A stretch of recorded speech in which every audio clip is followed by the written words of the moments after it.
Hey, this is Jeremy with Poindexter G, and today we're going to take a look at the anniversary edition of Ghost Fightin' Treasure Hunters. Now, y'all probably saw that I had posted a video on the original Ghost Fightin' Treasure Hunters game, which had gone out of production for some time. I managed to find a copy of it. And you saw in that video that right about the time I made that video, I discovered that this thing was in the works and was going to be releasing soon. Now, I'm not going to go into a whole lot of explanation of how the base game plays. You can see that in the video for the original edition. But basically, this is a co-op game. You got to pull all of the treasures out of the mansion before the ghosts multiply into hauntings and you get too many and end the game. But while the original game was co-op, this includes an additional play mode, a one versus all play mode, where an additional player controls all of the ghosts. So I'm going to go over the differences, just the differences in the materials in it and the components, and then we'll get into that new play mode. Okay, so we're going to have both editions right here next to each other, and besides some color scheme differences in there, one thing that you will see that's very different is the new game is in a smaller box. And we'll pop both of these open here and we'll show you what we're looking at in these.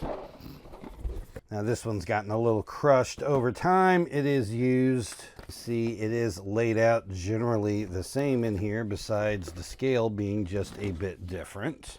So the one thing we will go over is the actual game board, which would go like that. You can see that the new game board is in fact a little bit smaller. It's just scaled down a little bit, but it is basically the same layout. They do a little bit of creative winding around here instead of just having it straight, but it is the same number of spaces. The rooms are all in the same places, have the same colored doors. Some of the rooms have changed what they are. While J is a dining room in both games, A was originally like an office or study, and that has turned into a bedroom. The bathroom used to be F, now it's B. Few little changes in there that don't really affect the game. One little thing I do like on this one that's in the art and is actually mentioned in the rules is that outside the doors you have the wagon there, and that helps reinforce the idea that you have to actually go outside and get the treasures into the wagon for them to be out of there. And we can see that it has place for the cards to sit, but the cards are going to hang a little bit off the board instead of being completely on the board like the original edition. So going into the game pieces here, we had the original hauntings, which were in a hard kind of translucent red plastic. Now we have a softer, slightly squishy, it's got a very different feel to it, kind of a rubbery texture. And a very different look to the hauntings, and also just a slightly different shade. The ghosts come across pretty close. You know, the new ones had their hands up. The new ones are kind of like that.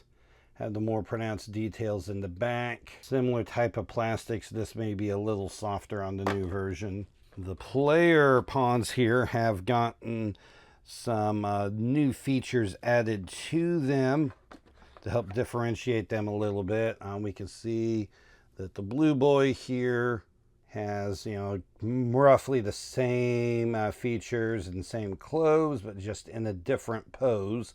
Still has the backpack, which can hold the treasure. Yellow has been given a cap to kind of help differentiate him a little bit, but otherwise he's the same, and he's in roughly the same pose, just kind of in a walking move there. The girl that was in red is in a different pose completely there. And green, they have kind of completely changed.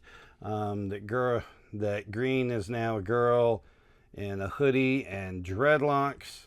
The dice are roughly the same. It's just the ghosts and the hauntings are featuring illustrations of the new design.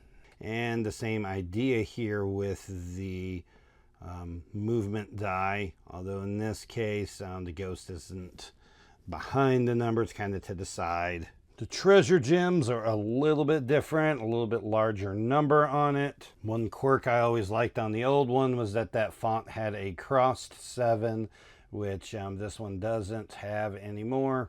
You see the jewel looks a little bit different, but basically the same idea. And the back is also a little bit different design as well. The cards, well, there are a lot more cards in the new version. We'll get into that in a bit. We can see a different card back. And we see a little bit different illustrations on these that, you know, it's kind of the same idea. The ghost getting up to some nonsense in the house. Each of them representing the room that they're in. Kind of the same idea, just looks a little different. Doors look a little bit different. The shuffles also change quite a bit. Also putting a little icon in the top to show you if it's a 2 or 3 shuffle, since a lot of people get these mixed up. So you can see that it is the same basic game that is in both of these for the regular edition, and that it really doesn't look and it doesn't function inherently differently from the original version. But let's get into this new version of the game. You have a manual that kind of spreads out like this. You have the basic game, the advanced game, which haven't really changed any, and then you get the head haunter game, which is the one versus all. Now, obviously, you think it would be harder to beat the ghost if there is someone controlling them, and they do give the ghost Fightin treasure hunters a few advantages in here.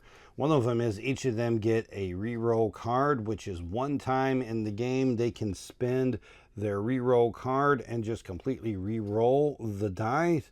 They have to take whatever that dice gives them when they reroll. There's another advantage that they get is that the doors do not lock in this. That card has a different function, and we'll go over what that is. The cards for the base game all have the green border on them. We're going to use these, but additionally we're going to add all of these black border cards. Now, what are here in the black border cards? Well, first of all, there's going to be a second set of letter cards here that go to the rooms. These are identical to the other room cards. They just have the black border on there to help you separate them out for different game modes. Now, the head haunter will have a hand of 3 cards. You can shuffle all these cards together in there, and they will draw out 3 of them. Anytime that a treasure hunter rolls anything other than a 6, the head haunter will play one of the cards from the hand. So they get to pick which one they're going to play. And then they refill their hand back up to 3 cards. Also, when a ghost hunter rolls a 6, instead of the head haunter just not playing a card, that treasure hunter gets to pull a card out of the head haunter's hand.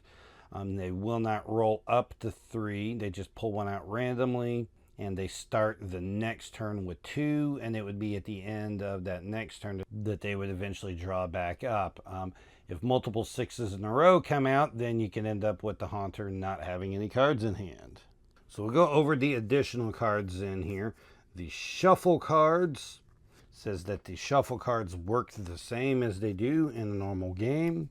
You also notice that the 2 and 3 shuffles have a X on the bottom, so they are single time plays. When they play a room card, they get to place a ghost in that room. And the regular rules follow. So if there are 2 ghosts in that room, it turns into a haunting. If they pick a room that already has a haunting in it, then it rolls to the next room. The blue and green door cards allow the haunter to place a ghost in a blue or green doored room. You notice that these have X's, so these are one-time plays and get removed. Any room cards, they'll let them add 1 or 2 ghosts to any room, the 2 being a one-time play. The cards here that have 4 different ones on it there allow them to place 2 ghosts in any 2 different rooms on there. So you could place 2 ghosts, so 1 ghost each in 2 different rooms that are on that. You have the ghost movement cards, which go 1, 2, 6. This lets you move ghosts either direction the exact number of rooms in the corner there. And when we say we move rooms, we don't mean move to like an adjacent room, but move up or down the alphabet depending on which way you're going. So if it was in A and you got 3 moves, you would go B, C, D, or you could go backwards and go L, K, J, and so on for all of those. And you have the spook cards. This is, you get to scare that hunter. They drop any treasure that they have, and then you get to move them up to 3 spaces. Not rooms, but 3 spaces. And so you can see how this adds a little bit of different playability to the game. A completely different new mode there. Because of this new addition, you will see that this is officially now a 5-player game. And this was a game I was really excited to see because this was a hard game to get. I really liked it, but the only way you could get it was to go and pay like eBay prices for the original edition, which yeah, I paid way too much for that. This is a really affordable game, and it's on like Amazon, and you can find it easily now. So if you're interested in it, it is definitely worth a look there. It's a really fun co-op game, and the new mode really makes it pretty crazy there. There aren't always a lot of really good one versus mini games like that, where you can do like a 1v2, 1v3, 1v4, but it's really fun, and it may become the 1 versus all might become a new could possibly become the main play mode for this game now. So if you found this video interesting, give it a thumbs up and a like. You can go down into the comments section and let me know what you think down there. And you can also subscribe to my channel. Make sure you catch all the videos I post so you don't miss anything. This is Jeremy with Poindexter G, and we'll see you around next time.